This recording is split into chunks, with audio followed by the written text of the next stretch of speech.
So like the position here, we're kind of gonna trap our partner's legs. So the legs are gonna be here. I'm gonna be playing guard. I wanna make sure I trap his hips to one side. And if you go over here, you can see my grip. I'm putting it here, down here, and my other grip is on the ankle. Now I use my head and my arm, and I start going to this side. But I keep my hand here. That way it's a little bit harder for him to break. And my weight is going all the way this way, so I can keep this leg trapped.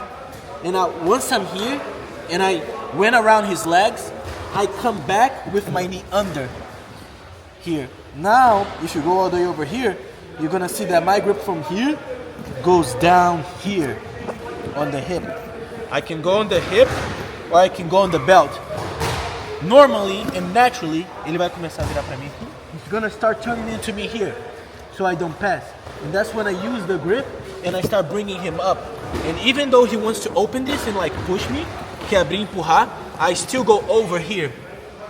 And now I can finish the pass. So that's like kind of how we pass, trapping the legs and avoiding the guard while putting pressure.